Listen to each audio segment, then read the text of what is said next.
రాష్ట్ర ప్రజలు కూటమితో కలిసి కల్తీ రాజకీయాలతో వస్తున్న చంద్రబాబును నమ్మే పరిస్థితి లేదని, పేద ప్రజలు అంతా జగనన్న వెంటే ఉన్నారని తూర్పు నియోజకవర్గం ఎమ్మెల్యే అభ్యర్థి నూరి ఫాతిమా పేర్కొన్నారు. ఆదివారం తూర్పు నియోజకవర్గ పరిధిలోని 15వ డివిజన్ రెడ్ల బజార్లో ఎన్నికల ప్రచారంలో పాల్గొన్న ఆమె ఈ సందర్భంగా మాట్లాడుతూ అభివృద్ధి సంక్షేమమే ధ్యేయంగా అడుగులు వేస్తున్న జగన్మోహన్ రెడ్డి గారిని మరో 2 వారాల్లో జరగనున్న ఎన్నికల్లో ముఖ్యమంత్రిని చేసుకునేందుకు గ్రామం నుంచి జిల్లా వరకు, జిల్లా నుంచి రాష్ట్రం వరకు ప్రజలంతా ఏకతాటిపైకి వచ్చి గెలిపించేందుకు సిద్ధంగా ఉన్నట్లు ఆమె తెలిపారు. ఈ కార్యక్రమంలో corporator Ajay, cluster incharge Maddireddy Sudhakar Reddy, రాష్ట్ర కార్యదర్శి వాకా శ్రీనివాస్ రెడ్డి, వైసీపీ నాయకులు సాహిద్, క్లస్టర్ ఇన్ఛార్జ్ కూదే నాగేశ్వరరావు, మాజీ కార్పొరేటర్ మద్దిరెడ్డి జగన్మోహన్ రెడ్డి, స్థానిక నాయకులు, కన్వీనర్లు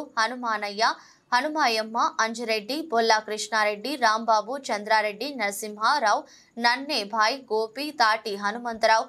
షర్పుద్దీన్, చెంచయ్య తదితరులు పాల్గొన్నారు.